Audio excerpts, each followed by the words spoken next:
Is it possible to fix gaming toxicity? Probably not. But let's see what Adam's got to say. The year 2016 saw one of Hearthstone's most interesting and controversial balance changes. They didn't alter the power level of a card, or even one of the heroes. Instead, Blizzard decided to remove an emote. Specifically, the sorry emote, which was deemed too powerful for mortal hands and deleted from the game entirely. Bro, is that really freaking true? Like, I played Hearthstone a little bit, I forgot what season, but I didn't know they actually took sorry away because it was toxic. Bro, that's the same thing as when they took spit away in WoW. Because it was being toxic to the players that paid for their mounts, and they rode the pay to win, or not pay to win, they rode the cosmetic mounts around. Oh my god, that's so funny. But why? Well, it was because although the intent of the emote was to allow well, it was probably to stop from players getting their feelings hurt. I don't see why else. Couldn't you like mute people like from like them emote spamming or whatever? You just like right click on their portrait and like just mute. Wasn't that a thing? I don't remember. Players to apologise for taking too long on their turn, or for commiserating with an opponent who just made a mistake. More often than not, players just use it sarcastically to aggravate their opponent, or to mentally screw with them. Sorry isn't the only emote that got changed either. There used to be an emote that let you call the opponent lucky, which went down about as well as you'd expect, and one for saying good game, which exclusively got used to preemptively call a win, and was changed to the much more complimentary well played. I did not know that. That is insane. Just like the mere fact of like people emoting at you, you find offensive. Like, oh my god. Like, I know the only way to communicate with like players in Hearthstone is through like the little emote system that they got. You can't like actually type anything, because I wouldn't be able to possibly imagine this game with like a text to chat thing like down here or something. Like, you can just type out shit and just trash talk the entire game. Or god, imagine if it had like voice chat, like you had like open comms like with your opponent. Oh my god, that'd be so toxic. They probably did a good idea with like just the emote system, but them like nerfing the emotes to me it's just funny. It's like when I played Hearthstone, I didn't do that emote spamming or whatever. I was just like trying to play the game. And I think I got like rank 2 or rank 1. I don't remember, one of the two. One time, like I hit like the legend series or whatever, so I'd be like on the bottom legend or whatever, but like, yeah, I don't remember like emote spamming. I do remember opponents emote spamming me, but I think I just muted them, because it was like the higher you go up in competition in video games, the more toxic it seems. This is probably true with like real sports, depending on the sport and how popular it is. Yeah, this is just true of competition. Just trash talk. It is what it is, man. Emotes in Hearthstone were introduced in order to try and curb the kind of toxicity and rudeness that normally emerges in multiplayer games. But yeah, oh my god, was that like Call of Duty? I'm pretty sure that was Call of Duty. Yeah, it's granted, these are all like little kids just yelling at each other or whatever. You know, how much what do you, I don't know, politeness or not politeness, not personable, there's a word I'm looking for. It's like, how professional do you expect like a little kid to be when he's like playing a game at like a competitive level? You don't expect that little kid to be professional at all. And that's one of the things that is holding back the competitive gaming scene in all games, in all genres. The professionalness of like their young players. Yeah. Even after all those changes, players are still using emotes to be toxic by spamming them while stalling out games, or using the thanks emote sarcastically to express their gratitude for an easy win. Needless to say, communication Like, if you could make one change, there would just be like a global, that they should make a global mute button. Like, I don't care about if you're a nice player, if you're a toxic player, just global mute the emotes. Just let that be like an option in like settings or whatever, so that I don't have to hear it. Like, it's fine. Like, if it's like, oh, if you're just like, if you leave it unmuted, like, it doesn't matter if like one player does it and then you got a span of like normal players that are just like whatever, they don't do anything. But if you're playing a game competitive, it's like you play it a lot, and your tolerance level for it, at least to me, it just goes down and down. I have less and less tolerance for it. Like, yeah, it's like, okay, you can spam all you want. It doesn't really affect me. That's all this is. Just I just wish there was like a global mute button in a lot of these games. systems in games are complicated. Without them, we'd lose that crucial feeling of cooperative or competitive pressure that makes multiplayer games so fun. Okay, well, there's a difference between co-op games and competitive games. In like competitive, like person versus person, then yeah, there's gonna be a different vibe. Whereas if you're playing like Deep Rock Galactic or something, or any sort of like co-op game, or like Halo or like Left 4 Dead, where it's like a team versus, I mean, yeah, you can still have a little bit of toxicity there if it's like a look for a group type deal, and you're just playing with random people, or like Apex, and you're just queuing ranked. Yeah, there can still be some toxicity there, but it's like, it's a different vibe. However, they also enable a bunch of unfriendliness and toxicity that can drive players away from games they'd otherwise enjoy. Yeah. To make matters worse, the two default means of communication in games, text and voice, are probably the worst offenders. Oh yeah. Particularly in public games where you're talking with randos on the internet and not your friends. Oh yeah, and it's most notable with randoms, because if you're playing like some sort of like competitive game in whatever sense, you're not gonna have to see that person again, right? You're there for like however many minutes. You like play the game, you know. Hopefully you win and you spam your shit, because if you lose and you spam your shit, you look like an idiot. But you know, you play your game, you spam your shit, and then toodaloo, don't have to see you again. Bye bye. You're going back to the lobby, back to the masses, back to the queue, whatever. All right, you don't have to see that person again. Whereas in real life, with competitive things like competitive sports, or like pickup games, like a basketball or whatever sport, yeah, that's a real person and they're right there. So what are you gonna do to their face? What are you gonna say to them? If you say some shit, like some toxic ass shit like this in a game to that person in real life, bro, they could just swing on you. All right, there is a physical threat to your health right there. What's the threat of you spamming some shit to this guy? There is none. What are they gonna do? Report you? Oh, one guy reported you. Oh, a lot of Blizzard games, you need massive amounts of reports to do anything effective immediately. But yeah.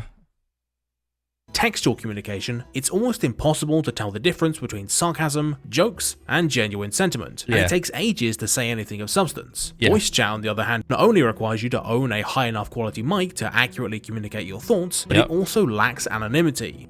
As anyone who's not a white dude I mean, it kind of does. I mean, it's just a voice. What are they gonna do? Are they sitting there with like their voice, the ID recorder or whatever? I mean, they could. Like, oh, I got your voice now. You're talking to me. I'm recording. You know, technically they could, but what are the chances? People don't actually do that. You know. It's not like your social security is like tied into your game identity or whatever, and it's like, oh, we got you, Billy Bob, John Hoobastank. You said these bad words to this player at 14:59 p.m. on Saturday, the June the 39th, in the year 1963. We found them, we found you, and now we're gonna ban you. Yeah, that doesn't happen. voice chat is still pretty anonymous. In their 20s to 30s. I mean, granted, the only thing that could get you got is your name shows up. So you have a name that shows up and you have a voice. You probably have like a little voice icon thing that pops off or lights up whenever you talk. So they could do that. Will attest, using voice comms is a dicey proposition and can open people up to a whole spectrum of abuse, ranging Poindexter, I fucked your mom, dweeb, poopy head, heck you. from your classic "I fucked your mum" to more specific bigotry involving very special gamer words beginning with the letter N. The bridge! Obviously. So, if text and voice are bad methods of communication, and even the most well-meaning alternatives can be subverted, what hope is there for developing communication systems that allow players to strategize, build up healthy rivalries, and convey their ideas clearly, without also enabling people who'd end up being abusive? Well, I think every game does it well for the most part. It's just the select minority of players that try to abuse the system in a way that's toxic. Like, the system itself is not toxic. It's just the assholes that want to use it in a toxic way that make it a horrible experience for everybody else. Well, I think the first step is in understanding that these problems are linked. Whilst people on the internet are basically always going to behave like dicks when they're shielded by a username, toxicity is made worse in situations where people are A, unable to communicate their thoughts and feelings clearly without resorting to insults, and B, are rewarded for being a dick and for riling people up. If you want proof, just look at how YouTube comments or social media sites like Twitter, with short message lengths and a culture that incentivizes engaging only with the most emotive messages, creates nothing but petty slap fights, tribalism, and misinformation. So, by allowing people to communicate clearly and efficiently, as well as pushing them to be nicer, hopefully we can help to curb the rising tide of internet toxicity. Let's start by taking a look at non-verbal communication methods like emotes, gestures, and emergent communication. While Hearthstone's implementation is far emergent communication. Oh, like when the hackers in Tarkov like do the wiggle. That's emergent communication. That's a good one. From perfect, systems like emotes solve a very important problem, and that's giving players the ability to communicate emotions quickly and efficiently without needing to yell down a mic or risk being misinterpreted via text. Giving players the ability to communicate what they're feeling as well as what they're thinking is hugely important, as it allows for nuanced social interactions that actually increase the depth of an experience rather than just making it easier to play. Back when I first played the World of Warcraft Legion expansion, I was running around on my Demon Hunter killing harpies when I ran into a much higher level character from the Filthy Horde also doing the same quest. Normally, in World of Warcraft, players from opposing factions are encouraged to attack each other on sight and can't talk to each other through the in-game chat. It's not called World of Peacecraft for a reason. Because I almost certainly would have lost this engagement, I ran away, which led to something really interesting happening. This Tauren monk spotted me, walked over to where I was hiding, and performed the wave gesture, communicating that they'd spotted me, but weren't going to attack. I waved back, then they knelt, showing respect. In kind, I jumped down from my little perch and helped to kill the boss. This was a completely emergent social interaction that really spiced up some otherwise pretty boring quests, and wouldn't have happened if the game didn't have robust non-verbal communications tools. Yeah, I mean, or you could just play on a non-PvP server. You could have done that. But yeah, I mean, I've had that interaction happen to me in World of Warcraft 2. I mean, the whole, like, oh, wave, I see you, and then the kneel thing. Yeah, that's like a pretty common thing. Dark Souls does the same thing. The only way to communicate with players is either through emote gestures or indirectly through signs left on the ground. This leads to a lot of really fun social gameplay that gels surprisingly well with the hope triumphing over oppressive darkness motifs of the series. Stuff like organising fight clubs, playing pranks with the soapstone signs that get people killed, or creating cool inside jokes. By giving players tools that are abstract enough to be useful in a lot of situations, but tailored such that it's difficult to interpret them in a hostile way like you can with Anduin's sarcastic voice, my apologies. Players can have much more fun interacting with each other and won't have to resort to abusing other unrelated mechanics in order to get their thoughts across. Everyone who's played a shooter, after all, knows about teabagging, where players will crouch up and down on a defeated opponent in the ultimate phallocentric show of humiliation. It's not just crouching that gets abused either. Pretty much any mechanic or system a video game has to offer can be used to make a statement. And the late great Jeff Freeman even coined the term time to dick, which measures how long it takes for a player to use a system like dropped items or terraformed Earth to make, you guessed it, a dick. I did not know. I didn't know this was a thing. If you give players the ability to create anything, there is a time to dick. Which is the amount of time it takes the player to just make a dick. An elephant with a cold. Trying to completely lock this stuff down will drive anyone insane and usually does more harm than good. I think the games with the most successful communication systems are the ones that make communication flexible and fast enough such that this sort of behaviour isn't really needed and players can express frustration or animosity in a constructive way. A great way to do this is through dedicated taunts like you'd find in fighting games. Emotes that are specifically designed to be slightly cheeky and inflammatory, but not outright mean, allowing players to satiate the impulse to mess with an opponent without making things toxic. When taunts are embraced by the designers, they can even become a part of the mind-gamey high-level strategy of competitive games, and there is a brilliant Core A video on exactly that subject that I will link down below. This brings me neatly onto the other side of the coin, namely tactical communication. Talking about your feelings is all well and good, but multiplayer games thrive on letting players engage with the fun of strategizing and teamwork. In competitive games, like shooters, MOBAs or RTS, you need to communicate tactical information quickly and efficiently, and for the reasons I brought up earlier, neither voice chat nor text are particularly ideal. Luckily, there are a variety of ways to handle this, but they all center around making conversation streamlined and efficient by cutting human ambiguity out of the equation. For example, the Tribes games, now murdered by Hi-Rez, pioneered what's called the VGS system, which are a set of short-form communications options that allow players to send pre-written messages using only a few key presses. Oh, so it's kind of like the ping system in Apex, you know? Just ping.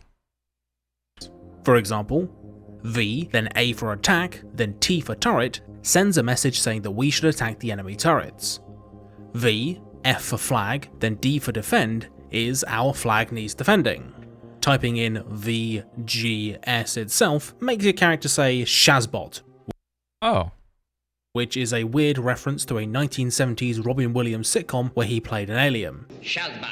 I've got no idea. I mean, that's kind of unique with typing like 3 letters to like make your character say something. Why either. Dota 2, in spite of its community's incredible toxicity, also has flexible short-form communication. Alt-clicking on any element of the game's UI, from your health to an enemy's spells to an item on the floor, will immediately send a status update to all of your allies, keeping them in the loop or announcing your intentions in a fraction of the time it would take to type it. And in the Total War games, you can even draw on the map to show your allies which flanks to strike at, where to place their battle lines, and oh look! It's another elephant. On top of being way more efficient, these sorts of systems can also help to curb toxicity. Unlike simple typing, there's almost no room for misinterpretation or aggressive language, and responses can be very quick, meaning that there's no time for players to stew and get even angrier in between messages. The best example of tactical communication, however, comes in the form of Apex Legends' ping system. Yeah, I never thought that a highly competitive fast-paced shooter where you're shackled to other people that is played almost exclusively by Twitch wannabes would have amazing social communications tools, but it's 2020 now. Anything can happen. See, by holding... Yeah, I mean, in a vacuum, Apex probably has like the best communication system. You could either do voice comms, or you can just mute, like global mute, or you can use the ping system. And it's pretty robust with, you know, what you want to do for the most part.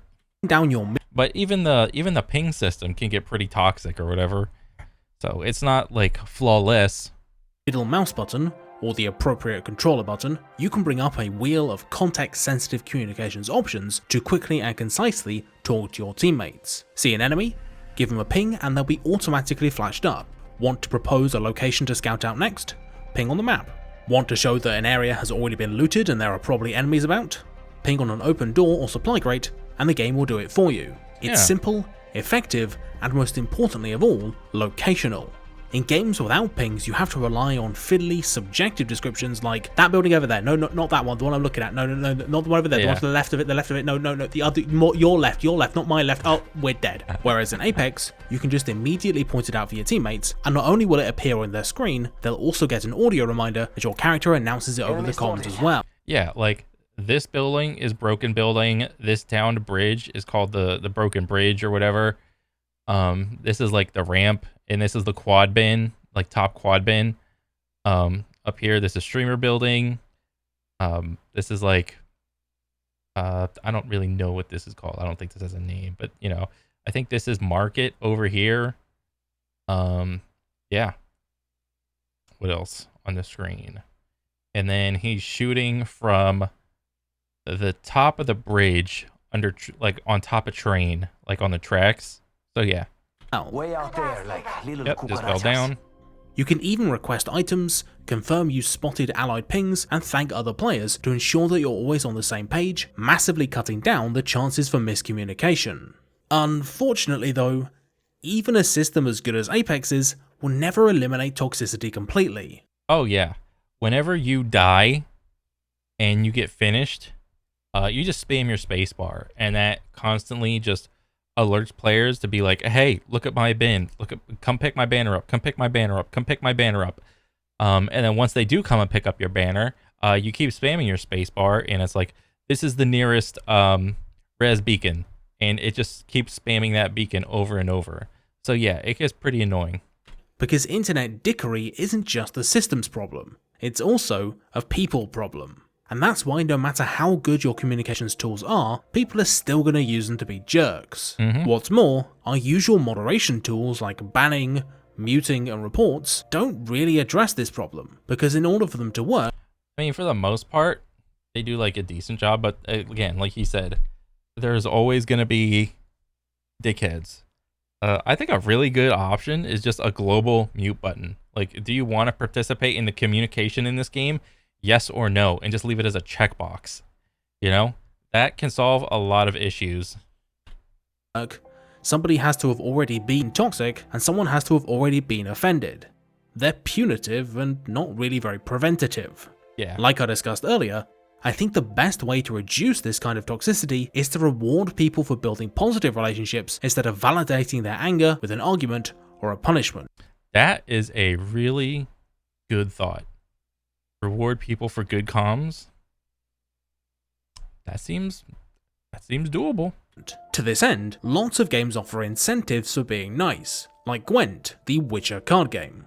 In card games, it's very easy to get angry at your opponent and imagine that they're some sort of cheater, or that they've just so happened to draw exactly the right cards at exactly the right time, because there's often very few opportunities for direct communication and empathy between players. This often leads to situations. Well, yeah, because why would you have empathy towards an opponent? You don't.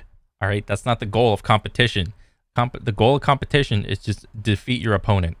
That's it. Where people try to screw with each other in ways that upset the game, like timing out your opponent or being rude with emotes. To circumvent this, at the end of each game of Gwent, you have an opportunity to push this button and to give your opponents a little bit of cash. There's basically no downside to doing this, so you'll probably do it a lot, but it serves as a nice incentive to play nice and a reminder that you're both here for the same reason. The good old free-to-play grind.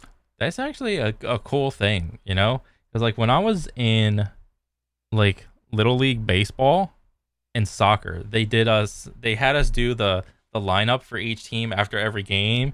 And you know, you walk down, you line up, and then you just walk, and you just like, good game, good game, good game, good game, good game, to kind of humanize your opponent after you're done either winning or losing. And then at some point, in real life with sports, you just stop doing that.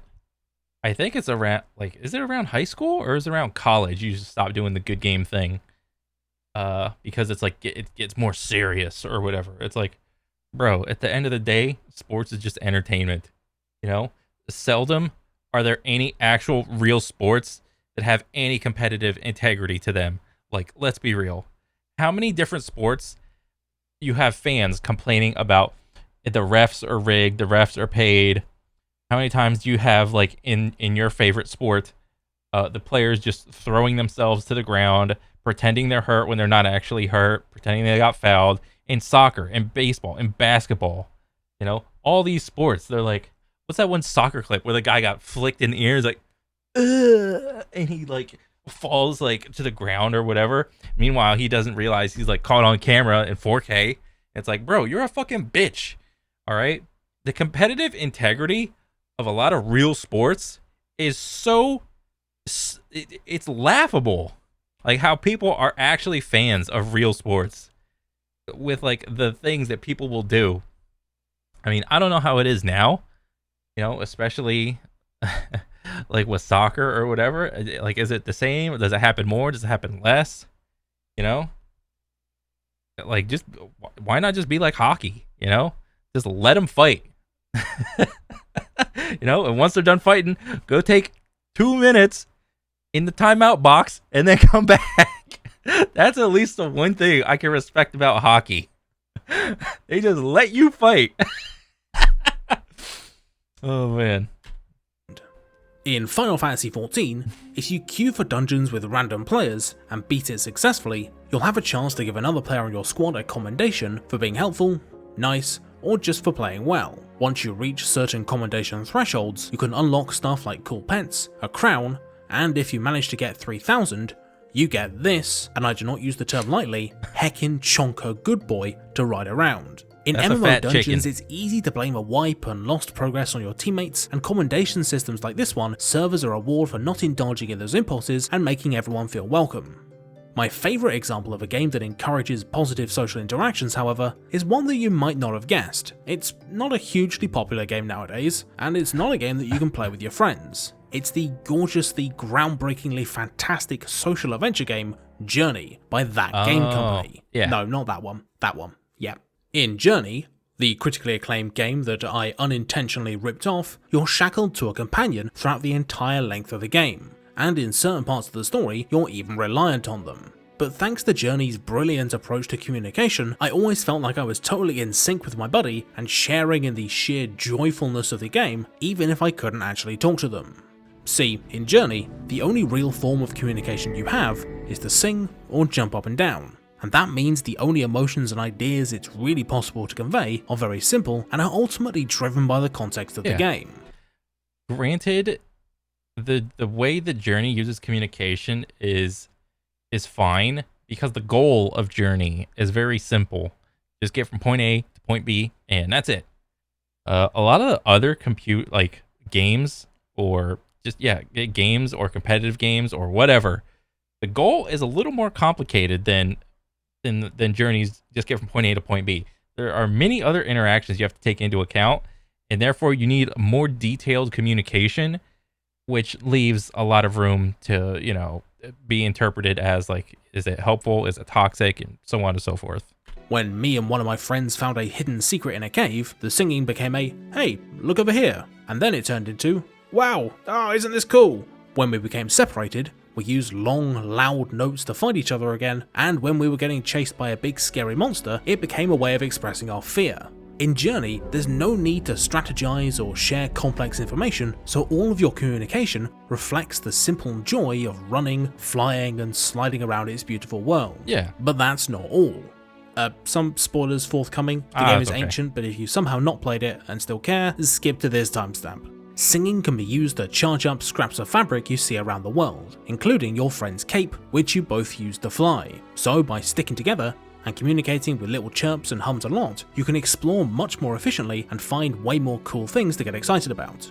Later on in the game, in the Ice Mountain, or when there are enemies about, you're also encouraged to stick together to keep each other's health from dropping, or to keep each other alive when the cold sets in. In the second to last level, you've got to make your way across a desolate, wintry wasteland, and inevitably, you and your friend will be forced together, spamming the sing button in a desperate, futile attempt to stay alive as your voices get weaker and weaker. In this moment, I was more connected to my anonymous companion than I have been to characters in multi-million-dollar blockbuster games as we fought on against the odds, powered only by our shared bond. And in the final stage of the game, where you get to zoom up the mountain, that spammy communication turned into an expression of joy and triumph as we raced up the temple structure to our final destination together.